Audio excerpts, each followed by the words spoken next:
नमस्कार. TH नेटवर्कच्या नवीन पॉडकास्टमध्ये मी त्रिविक्रम हिरलेकर आपल्या सगळ्यांचं स्वागत करतो. आज आपल्या सोबत आहेत लेखक दिग्दर्शक श्री प्रसाद नामजोशी सर. नमस्कार सर. TH नेटवर्कमध्ये नमस्कार. आपलं हार्दिक स्वागत आहे. नमस्कार. सर, आजचा आपला विषय जो आहे तो सगळ्या लेखकांना आणि दिग्दर्शकांना सगळा सतावून सोडणारा विषय आहे. अ, काय झालं, मध्यंतरी मी धुरंधर बघितला. धुरंधर पार्ट 2 बघितला. सो त्याच्यात म्हणे खूप असा मोठा सस्पेन्स आहे, खूप मोठा असा म्हणजे जगावेगळा सस्पेन्स त्यांनी दाखवला आहे. तर मला खूप एक्साइटमेंट होती, अरे बापरे, आता हा सस्पेन्स बघायला तर मी थिएटरमध्ये जाणार. पण आपल्या नेहमीच्या सवयीप्रमाणे आपण रील स्क्रोल करतो ना इंस्टाग्रामवर आणि सोशल मीडियावर. तर मला एक रील दिसली आणि त्याच्यात काही हालचाली दिसल्या आणि त्या हालचालींमुळे मला धुरंधर 2चा सगळा सस्पेन्स कळून गेलेला. सो आजकालच्या काळात म्हणजे हे किती भयंकर आहे म्हणता येईल आपल्याला, की लेखकाने मग करायचं कसं, लेखकाने सस्पेन्स लिहायचा कसा किंवा तो प्रिझर्व कसा करून ठेवायचा की कळणार नाही. कारण लोकांना तर आपण कंट्रोल नाही करू शकत, ते तर कॅमेरा काढून सगळं दाखवणार जगाला.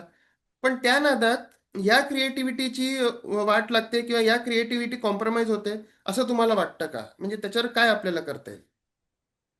नाही, याच्यामध्ये सिनेमा हा एक वेगळा विषय आहे. इन जनरल आपल्याला एक समाज म्हणून थोडी अ, विवेक बुद्धी आपण ज्याला म्हणतो त्याचा आपण थोडासा वापर कमीच करतो असं म्हणता येईल.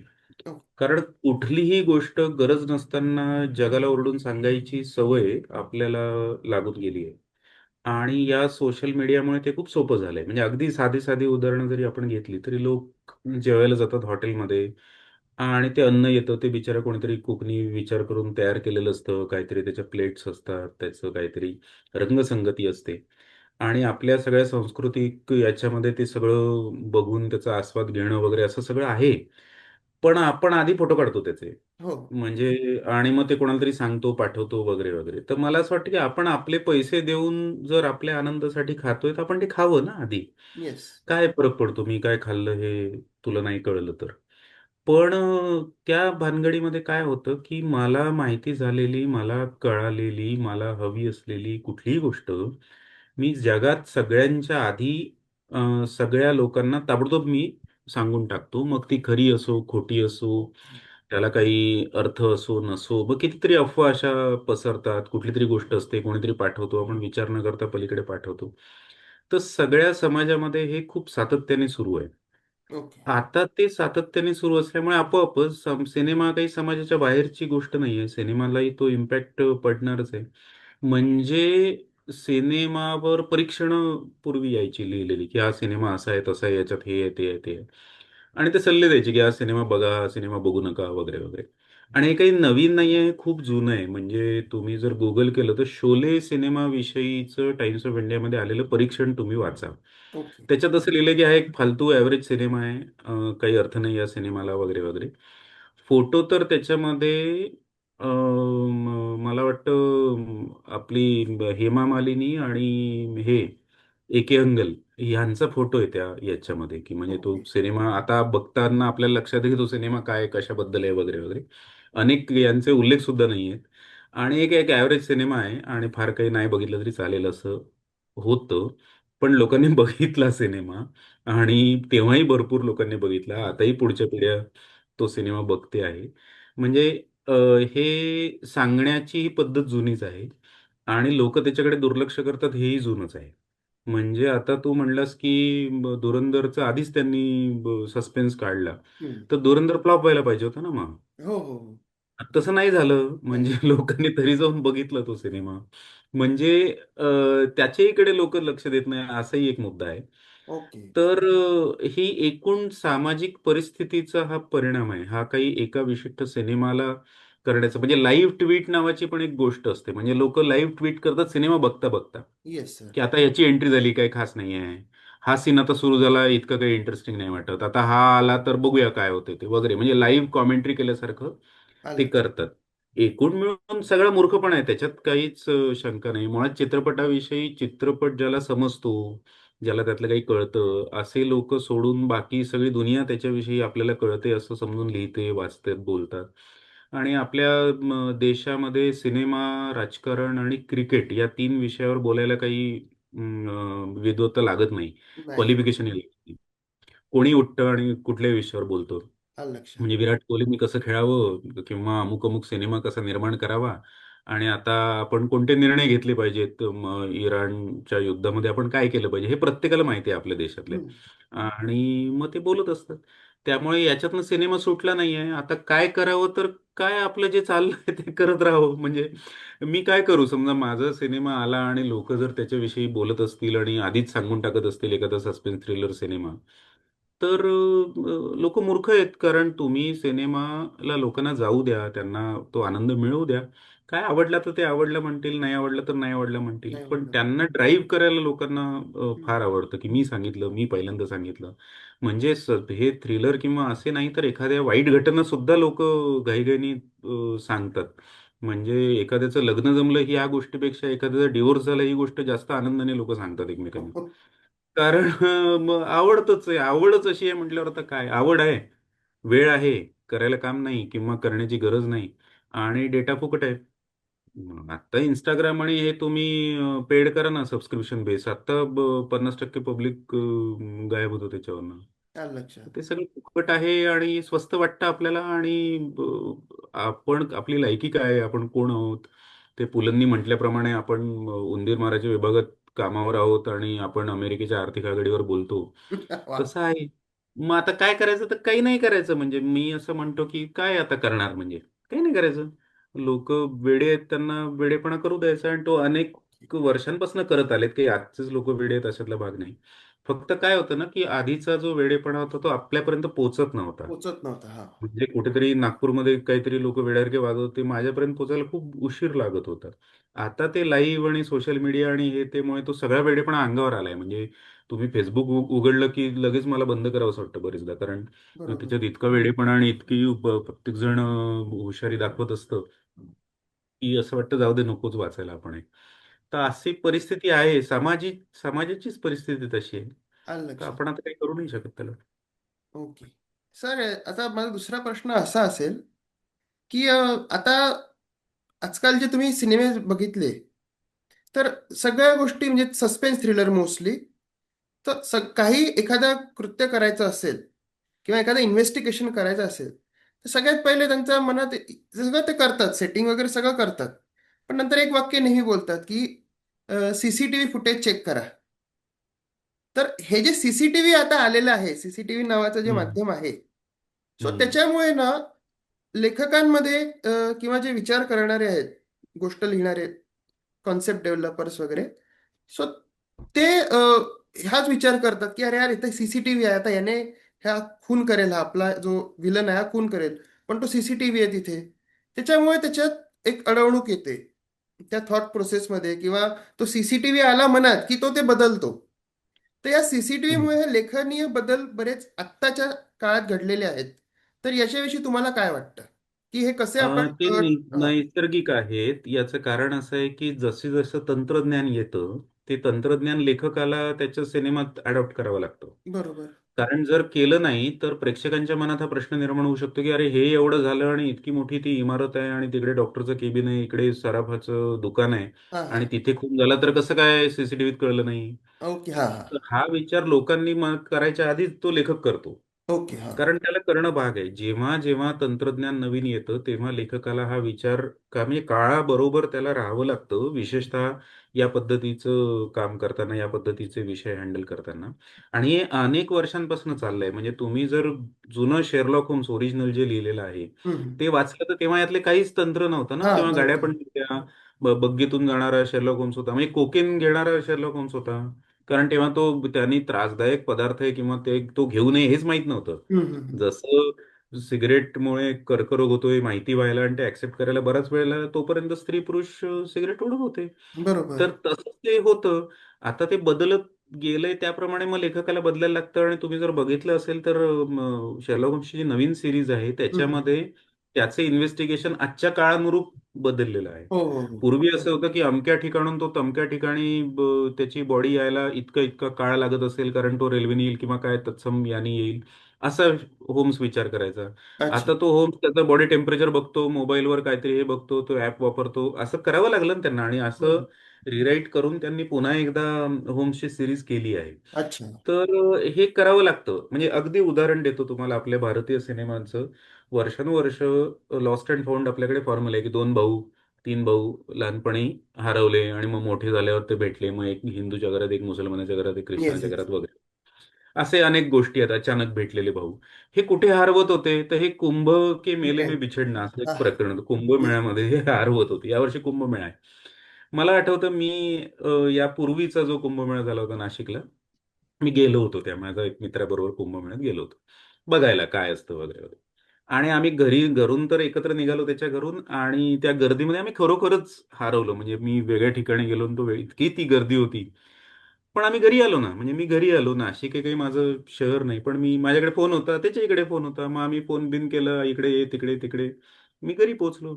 आता पण मला हे कळलं की जर फोन नसता आणि जर ते माझ्या ओळखीचं गाव नसतं आणि माझ्या खिशात पैसे नसते आणि मी जर लहान मूल असतो, तर कुंभ के मेले में बिछडणे ही गोष्ट घडली असती, की लहान मुलं आई घेऊन गेली आणि गेला तर माहितीच नाही कुठे जायचं किंवा कसं जायचं. आज मला जर लॉस्ट अँड फाउंड फॉर्म्युला आणायचा हा असेल, हा हा. मला जर दोन मुलं लहानपणी हरवले आणि मोठेपणी भेटले असेल, तर मला त्याला कुंभच्या मेळ्यामध्ये आता हरवता येणार नाही. प्रेक्षक प्रश्न विचारतील की अरे गुगल का नाही केलं, अरे हा हे हा काही हा. नाही हो केलं, हो. याला का नाही शोधलं. आज आधार कार्ड आहे तुमचा, फोटो टाकला, स्कॅन केलं तर अख्खं तुमचं लोकेशन तुम्ही फॉलो करताय. आता मला माझी कसोटी अशी आहे की हे सगळं असतानाही कसं काय स्क्रिप्ट लिहायचं. आलं मग लक्षात. तुम्ही बघाल आजकाल असं ते तुम्ही सीसीटीव्हीचा उल्लेख केला तसं असतं की नेमकाच तो कॅमेरा बंद असतो त्या हो बँकेच्या हो पुढचा हो. क्राईम ही एक आयडिया लेखक काढतात. हा. आता ती एकदाच करता येते ना. हो हो. हे एकदा करता येतं तुम्हाला, ही आयडिया हम्म. एकदा करता येते. पुढच्या वेळेला ती परत हीच आयडिया करून चालत नाही. मग वेगवेगळ्या गोष्टी तुम्हाला तुमच्याही डोक्याला खाद्य पाहिजे ना. पारंपरिक तेच तेच तेच तेच किती वर्ष तुम्ही लिहिणार. बरोबर. मग हे त्यातनं नवीन काहीतरी शोधून काढावं लागतं की ते सीसीटीव्ही फुटेज होतं. मग फुटेज चुकून डिलीट होऊ शकतं का पुढे जाऊन, किंवा तो कॅमेरा चालू आहे तर तो बंद होऊ शकतं. अचानक लाईट गेल्यामुळे त्याचा बॅकअप गेला का त्याचा, आलं किंवा लक्षात. ते सीसीटीव्ही फुटेज रिप्लेस केलं आहे का, हम्म. वगैरे वगैरे. अशा म्हणजे नव्या नव्या नवे क्राईम्स पण त्यानुसार ओके. आपल्याला हा हा शोधता हा. येऊ शकतात. आलं सो लक्षात. त्या शक्यता, म्हणजे जसं असं म्हटलं होतं की जेव्हा कार आली आणि लोकांचं जीवनच बदललं.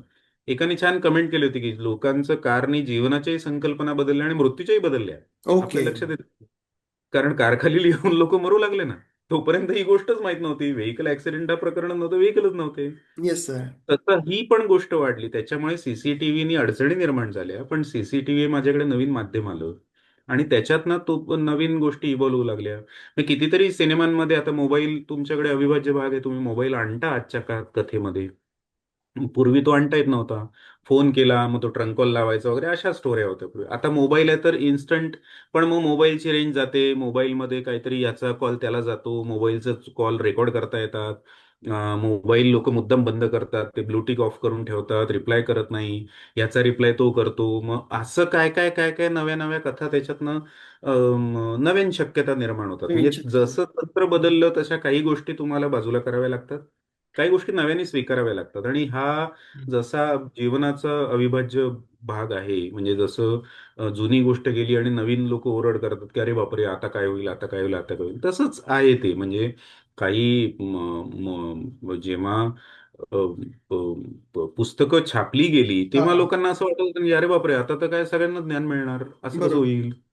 किंवा रेडिओ आला, टीव्ही आला, तर लोकांना असं वाटलं की अरे बापरे, आता कोण तो टीव्हीवर सिनेमा दाखवला तर थिएटरमध्ये कोण जाणार सिनेमा बघायला. बरोबर. केबल आले. मग ओटीटी आलं तर असं वाटलं की झालं, आता लोक ओटीटीच बघतील. पण तेव्हाही लोक नाटकं बघत होती, आताही नाटकं बघतात. तेव्हाही सिनेमा बघत होती, आताही सिनेमा. थोडाफार फरक पडला असेल. पडला असेल. पण ही नवीन माध्यमं नव्या नवे प्रेक्षक जोडतात आणि त्यातनं काही नवीन शक्यता निर्माण होतात. म्हणून तुम्ही ते टाळू नाही शकत. तुम्हाला ते स्वीकारायला पाहिजे. म्हणजे एक टांगा गेला आणि त्याच्याऐवजी रिक्षा आला, हम्म. तर ती खूप झाली ना की आता टांगेवाल्यांचं भवितव्य काय. किंवा एक टायपिंग इन्स्टिट्यूट होते पूर्वी, हम्म. किंवा डीटीपी ऑपरेटर होते. मग ते कम्प्युटर आल्यावर त्यांचं बंद पडलं, तर टायपिंग इन्स्टिट्यूटवाल्यांनी ते बंद करून कम्प्युटरचे क्लासेस सुरू केले. बरोबर. आता तुम्हाला करायला लागणार ना. जर रिक्षा आली आहे तर त्याच्याबरोबर ठीक आहे, टांगा घोडा हे कार्यक्रम बंद होतील. पण त्याचबरोबर मग रिक्षाचं हुड, रिक्षाचं पंक्चरवाला, रिक्षाचं ऑइलिंग, ह्या नवीन शक्यता व्यवसायाच्या निर्माण झाल्या. तर असं ते होत राहणार, तंत्र बदलत राहणार, टेक्नॉलॉजी नवीन येत राहणार. त्याच्या नावाने लेखकांनी बोंब मारायची काही कारण नाहीये. हे बदललं तर ठीक आहे, ते बदललं, ते बदललं तर ते बदललं. आता मग मागच्या सिनेमांमध्ये काय, तर लोकही काळाच्या रेफरन्सने सिनेमे बघत हो असतात. हो हो हो. असं काय आपल्याला आत्ता प्रश्न पडत नाही, अमर अकबर अँथोनीमध्ये यांनी त्याला फोन का नाही केला.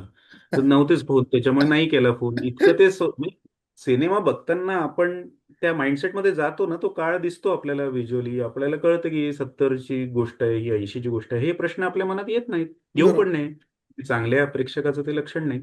तर त्यामुळे ह्या गोष्टींनी नवीन शक्यता निर्माण होतात. म्हणजे मला असं वाटतं की अडचणींपेक्षा आपल्याला नवीन आव्हानं लेखकांना जास्त त्या निमित्ताने मिळतात.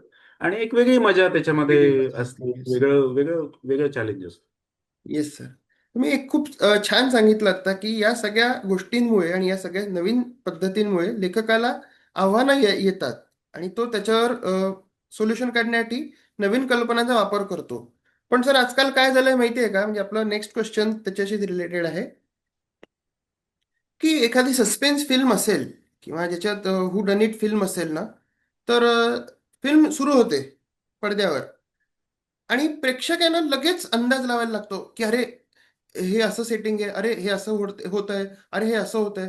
आणि मग हळूहळू जाता जाताना त्याला लक्षात येतं की अरे यानेच खून केलाय आणि ते खरं होऊन जातं, खून त्यानेच केलेला असतो. म्हणजे प्रेक्षक इतका स्मार्ट झालेला आहे आजचा.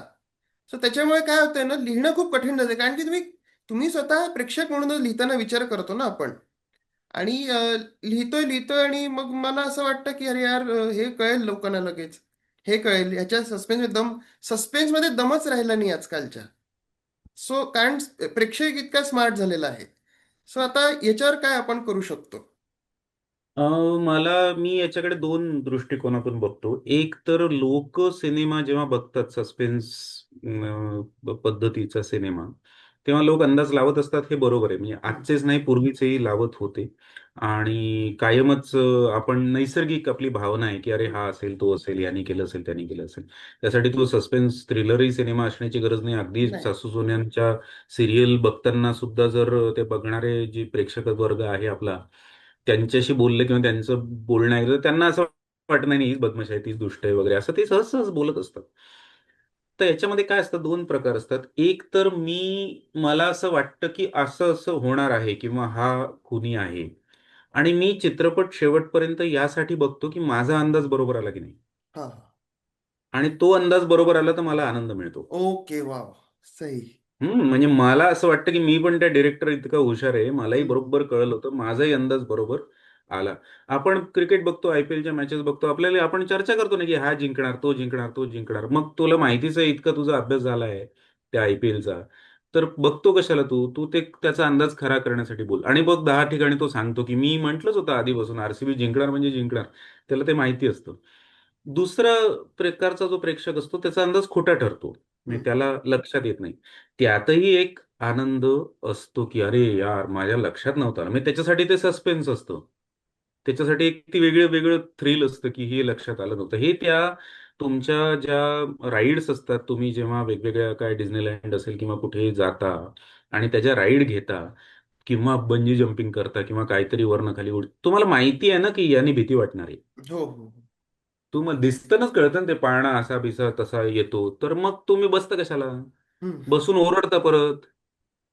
पण तुम्हाला ती भीती वाटून घ्यायची असते. चालेल लक्षात. भीती वाटून घेण्यासाठीच तुम्ही ते बघता. किंवा असे जे चित्रपट आहेत की जे रोमॅन्टिक सिनेमे आहेत. म्हणजे अगदी आपल्याकडे काय, आता जुना झाला तो, आजच्या काळात राहिला नाही, पण दिलवाले दुल्हनिया ले जाएंगे हा सगळ्यात जास्त काळ, दीर्घकाळ 10 वर्ष चाललेला सिनेमा आहे. येस 10 वर्ष येस. थिएटरमध्ये होता. दिलवाले दुल्हनिया ले जाएंगे चं पोस्टर आठवा, त्याच्यात शाहरुख खान होता, काजल होती, वर लिहिलं होतं दिलवाले दुल्हनिया ले जाएंगे. हम्म. आता कोणाचं कोणाशी लग्न होणार आहे हे पोस्टरवरच कळलं तुम्हाला. हो हो हो. बरोबर, सिनेमाचं नाव दिलवाले दुल्हनिया ले जाएंगे, मग आपण येस. काय बघितलं सिनेमा? ओके. आपण रिझल्टसाठी नाही बघत सिनेमा, आपण नाही. प्रोसेससाठी बघतो. प्रोसेससाठी. वाव. सुंदर. प्रोसेससाठी आपण सिनेमा बघतो, आपण रिझल्टसाठी नाही बघत. आणि हे जीवनाच्या सगळ्या गोष्टींना लागू आहे, कारण एखाद्याने खूप पैसा मिळवला, आपल्याला त्याच्यात इंटरेस्ट नसतो, कसा मिळवला मध्ये इंटरेस्ट असतो. शेजारच्याने नवीन गाडी घेतली, आपण म्हणतो पैसा खाल्ला असेल, सहज म्हणतो म्हणजे असं. हो हो हो. वास्तविक पैसे न खाताही आज गाडी घेता येते. कुठल्याही बँकेत गेलं तर तुम्हाला अगदी सहज कर्ज मिळतं कार घ्यायला. Yes sir, yes. पण आपल्या मनात आधी असा विचार येतो की अरे हा असा आहे, तो तसा आहे, अमुक एक जणाला जास्त मार्क मिळाले, हा पेपर फुटला असेल. म्हणजे हे आपल्याला त्याच्यात पटकन पहिला आपल्याला ही आपली हा. रिएक्शन असते आणि आपल्याला याचा अर्थ प्रोसेसमध्ये जास्त इंटरेस्ट असतो, की खूप अनेकदा असं होतं की एखादा म्हणजे जर तुम्ही क्रिकेटचं उदाहरण दिलं, टेस्ट मॅच बघितलं असेल, त्याच्यामध्ये रिझल्ट महत्वाचा नाही ना. एखादा प्लेअर 100 बॉल खेळला आणि त्यांनी 10च रन काढले, पण तो 8व्या क्रमांकावर खेळायला आला आणि त्यांनी फॉलोअन जर वाचवला असेल, तर माझ्या दृष्टीने ती सर्वोत्कृष्ट खेळी आहे. बरोबर. आम्ही 100 केल्यापेक्षा जास्त त्याला मार्क द्यायला पाहिजे, कारण तो बॅट्समन नाही. तो बरोबर. बरोबर. बॉलर आहे. तो तिथे टिकला 100 बॉल. त्याच्यामुळे एक दिवस त्याने पुढे ढकलला. म्हणजे याच्यामध्ये काय झालं, याच्यामध्ये 100 बॉलमध्ये 10 रन हे काही महत्वाचं नाहीये ना. याच्यामध्ये तो कुठल्या परिस्थितीत काय पद्धतीने खेळला हे महत्वाचं आहे. बरोबर आहे सर. त्याच्यामुळे काय पद्धतीने प्रोसेस, म्हणजे मला असं वाटतंय की हा खुनी आहे आणि तोच खुनी आहे, पण ज्या पद्धतीने ते सांगतात त्याच्यात मला इंटरेस्ट आहे. हम्म. म्हणून जर सस्पेन्स थ्रिलर सिनेमा, म्हणजे मी अगदी तुम्हाला उदाहरण देतो, अल्फ्रेड हिचकॉकचा सायको हा जो सिनेमा आहे, हो हो. तो मी अनेकदा पाहिला आहे. मी जेव्हा शिकवतो सिनेमा आणि चित्रपट विषयक गोष्टी अनेक महाविद्यालयांमध्ये, विद्यापीठांमध्ये, मी बरेचदा सायको दाखवतो विद्यार्थ्यांना. हम्म. म्हणजे मी तो स्वतः किमान 100 वेळा पाहिला असेल. मला माहितीच आहे ना कोणी खून केला आणि हो काय हो त्याचे हो. प्रोसेस आहे. आणि बरेचदा विद्यार्थ्यांनी बघितलं असतं, त्यांनाही माहिती असतं. पण ते डिकोड करायला, ते परत नव्याने बघायला, ते काय पद्धतीने त्यांनी मांडणी केली आहे हे बघायला, ह्याच्यात मजा असते ना. बरोबर बरोबर. तर तुम्हाला अनेकदा पदार्थांची चव माहिती असते. तुम्हाला माहिती असतं की काय आपण ही ऑर्डर केल्यावर काय आपल्यापुढे येणार आहे. पण तरी आपण ते करतो ना पुन्हा-पुन्हा. आलं तर लक्षात. तो एक वेगळा आनंद आपल्याला सिनेमा बघताना मिळत असतो. त्याच्यामुळे लोकं गेस करणार की हा असं आहे, लोकं हुशार झालेत. होऊ दे ना, चांगली गोष्ट आहे. म्हणजे लोकं हुशार झालेत असं जरी तू म्हणत असला तरी माझा काही फार विश्वास नाही त्याच्यावर. कारण लक्षणं तशी काही दिसत नाहीये. एखाद्या चांगल्या सिनेमाला इतके प्रेक्षक जात नाही आणि ज्याचं मार्केटिंग केलं जातं त्याला जास्त प्रेक्षक जातात असं आहे अजूनही. ओके. त्याच्यामुळे लोकं हुशार झाली आहेत की नाही झाली आहेत हे काही कळायला मार्ग नाही. पण तरी पण लोकांचं गेसिंग असतं, लोकांना हम्म. आवडतं. पण लोकं म्हणतात की ठीक आहे, बघूया कसं असेल ते. अनेकदा आपण वाटतंच की अरे हा हे सांगणार आहे, ते हेच सांगणार आहे, याचं आलं उत्तर लक्षात. तेच असणार आहे. पण आपल्याला कधी-कधी त्याचंही सरप्राईजनी पण आनंद मिळतो ना, की हो अरे हो. मी नव्हता एवढा विचार केला, पण याने केलाय विचार. हा सो हा. माझ्यासाठी ते सस्पेन्स थ्रिलर झाला. उरलेसाठी तो त्याच्याबरोबर चालतोय त्या सिनेमाबरोबर, की हा असं करणार, हा असं करणार, हां, हो मी सांगितलं होतं बरोबर रे, असंच होणार. आणि त्याला स्वतःला फिलिंग येतं, की आपणही डिरेक्टर आहोत, आपणही तेवढंच हुशार आहोत. जेवढा विचार लेखक करतो, तेवढा आपण पण करतो. त्यालाही त्याचा एक आनंद आहे. त्याच्यामुळे काही अडचण नाही आहे याच्यात. म्हणजे मला ही काही समस्या वाटत नाही. ओके. आणि हा स्मार्टनेस कसा आला माहितीये का सर? कारण मध्यंतरी लोकांनी आता इतकं कंटेंट आपल्यावर आलेलं आहे, आजूबाजूला बघायला हो. इतक्या गोष्टी आहेत. सो त्याच्यामुळे लोक असा गेस लावू शकतात. म्हणजे त्यांना कळतं जास्त की झालंय, जरा अजीर्ण झालंय त्या हा. कंटेंटचं. म्हणजे अति झालंय ते. येस. त्याचं नाविन्यही बऱ्यापैकी संपत आलंय. हो हो हो. त्याच्यामुळे आता तुम्ही बघितलं तर ते स्टँड-अप कॉमेडी आणि तेही कार्यक्रम बऱ्यापैकी कमी झालाय. कारण आता संपलं त्यांचं बोलून सर्व विषयांवर. Yes sir, yes. आता काही राहिलेलं नाही. प्रेक्षकांमधनं एखाद्याला नाव विचारायचं आणि त्याच्यावर विनोद करायचे इथपर्यंत हम्म. आता ते येऊन पोहोचले. तसंच होणार होतंच, ते तिथपर्यंत जाणार होतंच. कारण शेवटी मूळ कंटेंट निर्माण करायला खूप ताकद लागते खरंय खरंय. आणि प्रत्येकाची मर्यादा असते. हम्म. म्हणजे कितीही थोर लेखक असला तरी तो सकाळ दुपार संध्याकाळ लिहू नाही शकत. नाही नाही, बरोबर आहे सर. हे जे मागणी तसा पुरवठा करत, जर मी खूप हुशार आणि लोकप्रिय स्टँडअप कॉमेडियन आहे, तर माझी गरज होऊन बसते ना रोज काहीतरी मी लिहायचं. हो हो हो. रोज काहीतरी लिहायचं, रोज चांगली गोष्ट होऊ नाही शकत ना. नाही नाही सर. चांगली गोष्ट ही रोज होत नसते, कधीतरी एकदा होत असते. कितीही तुम्ही थोर लेखक घेतला आणि कितीही थोर दिग्दर्शक घेतला, तरी त्याच्या सर्वश्रेष्ठ सिनेमांची संख्या काही 100 असू शकत नाही. 4 ओके. किंवा 5 असू शकते. कितीही येस. मोठ्या लेखकाच्या कलाकृती तुम्ही आत्ता शेक्सपियरला सर्वश्रेष्ठ लेखक मानून आत्ता मी तुम्हाला शेक्सपियरच्या नाटकांची नावं लिहिली तर 5च्या वर आठवत नाहीत. Okay okay. नाही आठवत ना, शेक्सपियरने 34-32 जी काही नाटकं लिहिली आहेत, हा हा. सगळ्यांची नावं माहिती आहेत आपल्याला. क्लासिक म्हणतो आपण हो हे. त्यामुळे अल्फ्रेड हिचकॉकनी 50 सिनेमे, 55 सिनेमे डायरेक्ट केले, तर 5च आठवतात. हो. त्यामुळे कितीही श्रेष्ठ मनुष्य असला, तरी रोज तो काही त्याचं श्रेष्ठत्व दिसू शकत नाही. ओके. अ, आणि मग तुम्ही पण का रोज बघता? रोज का तुम्हाला 2-2 तास, 4-4 तास ऑडिओ व्हिज्युअल कंटेंट कन्झ्युम करायचा आहे? हा तुम्ही प्रश्न स्वतःला विचारला पाहिजे ना. Okay okay. आलं लक्षात. तुम्ही प्रेक्षकांनी हा प्रश्न विचारला पाहिजे. जसं ते मग खूप लोकांचा आक्षेप असतो की बातम्यांमध्ये त्याच त्याच बातम्या पुन्हा पुन्हा दाखवतात हो हो टीव्हीवर. हो. मी त्यांना विचारत, तुम्ही का बघताय दर 2 तासांनी टीव्ही? तू एकदा संध्याकाळी टीव्ही लाव. काय दिवसभरात घडलं ते बघ. काही घडलंच नाही तर मग ते तेच बातम्या दाखवणार ना. हो का हो. आता टीव्हीवाले फोन करायचे बातमी नाही सापडली कुणाची म्हणून. Okay okay. तर आलं. ते एक माध्यमच तसं आहे. तुम्ही रोज बघणं अपेक्षित नाही. जो नवीन प्रेक्षक आहे त्याला ते कळावं म्हणून पुन्हा तीच गोष्ट सांगितली जाते. येस काही सर. घडलं नवीन तर ते घडलं नवीन दाखवतील ते. बरेचदा आपल्यामध्ये दोष असतो. आपण त्याच्याकडे तसं बघतो. काही गरज नाही ना. 2 तास ऑडिओ व्हिज्युअल कंटेंट बघण्याची काय गरज आहे तुम्हाला रोज? ते बिंज वॉचिंग करतात ना वेब सिरीज. रात्री हो हो. लावायची आणि सकाळपर्यंत ते 25 चुकीचं आहे एपिसोड सर बघायचे. ऍक्च्युली. म्हणजे तुम्ही नुसतं खाताय, तुम्ही विचारच नाही करत आहे. पचवता कुठे? आलं लक्षात. एक एक सीन, एक एक शॉट, एक एक म्हणजे एखादा सिनेमा मी वर्गात दाखवायला सुरुवात केली, 10-10 तास, 20-20 तास लागतात एक सिनेमा कंप्लीट करायला. हो सर हो. सगळं बघून, समजून घेऊन त्यातनं काय आनंद मिळवायला वेळ लागतो ना. हो हो हो. तर काय म्हणजे जर तुम्हाला बकाबकाच खायचं असेल, तर मग सलाईन लावून घ्या ना. खाण्याचे तरी कष्ट कशाला आपण करतो? खाण्याचाही एक आनंद असतो ना. Actually slow actually sir. Cooking जसं आहे, तसं स्लो इटिंग पण आहे ना. येस त्याची सर. मजा घेता आली पाहिजे तुम्हाला. हुशार लोकच आज खवय्ये म्हणजे खूप बदाबदा खाणारे लोक नव्हेत. खूप जोरजोरात ताना घेणारे लोक आणि आरडाओरडा करणारे म्हणजे गवय्ये नव्हे. बरोबर एकच आहे. सूर तुम्हाला छान त्याच्यातनं स्वर्ग निर्माण करता आला पाहिजे. एकच खाद्यपदार्थ तुम्हाला छान पुरवून पुरवून खाता आला पाहिजे. तर असा तो विषय आहे. पण आपल्याला घाई झाली आहे सगळी सर्व चारी बाजूनी हा कंटेंट हेच येतो. महत्वाचं आहे सर. आपल्याला वेळ आहे, आपल्याला वाचन करायचं नाहीये, आपल्याला विचार करायचा नाहीये आणि बिंडोकसारखं त्याला शरण जायचंय असं आपण ठरवून टाकलं आहे. आणि मग हे सगळ्या समस्या आपणच निर्माण केलेल्या समस्या आहेत. या काही मूळ समस्या नाहीत. येस तुम्ही सर. रोज इतकं कंटेंट बघावं असं काही आवश्यकता नाही आहे. तुम्ही छान थोडंसं बघा. सुद्धा एक अर्धा तास त्याच्यात घालवा, अर्धा तास वाचनात घालवा, अर्धा तास बाहेर फिरायला जा, अर्धा तास कुटुंबाबरोबर गप्पा मारा. असं आहे ना तुम्हाला चॉईस. Yes sir. येस. तुम्ही 3 तास बघता आणि म्हणता ते तेच तेच दाखवता, तर तुम्ही बघणं बंद करा. एवढंच ऑप्शन आहे त्याच्यावर. तर सर आपल्या खूप छान गप्पा झाल्या आहेत. तुम्ही सगळ्या प्रश्नांची खूपच सुंदर उत्तरं दिली आणि डिटेल अभ्यासपूर्वक उत्तरं दिलीत आणि तुम्ही जी काही आम्हाला गोष्टी सांगितल्या म्हणजे प्रश्नांची जी उत्तरं दिली त्यात खूप विचार करण्यासारखी आणि नवीन दिशा देणारी सगळी उत्तरं होती. सो मला तुम्हाला आता पुढचा प्रश्न विचारायचा आहे की जेव्हा मी तुम्हाला पहिल्यांदा फोन केला आणि तुम्हाला सांगितलं की सर असं असं आपल्याला एक पॉडकास्ट करायचा आणि सब्जेक्ट आहे सोशल मीडिया आणि CCTV याच्यावर संपलेला सस्पेन्स. तर तुमच्या मनात सगळ्यात पहिले काय आलेलं आहे हे ऐकल्यावर? ते आम्हाला जाणून घ्यायला उत्सुकता आहे. अ, मला पहिल्यांदा असं वाटलं की हे बरेचदा काय होतं आपण वेगवेगळ्या प्रकारे स्क्रिप्टच्या दिशेने जेव्हा येतो, तेव्हा आपण भलत्या गोष्टीमध्ये बरेचदा अडकून राहतो. म्हणजे हो. अ, बरेचदा असे प्रश्न येतात की बाबा सस्पेन्स थ्रिलर लिहिताना काही वेगळं करायला लागतं का?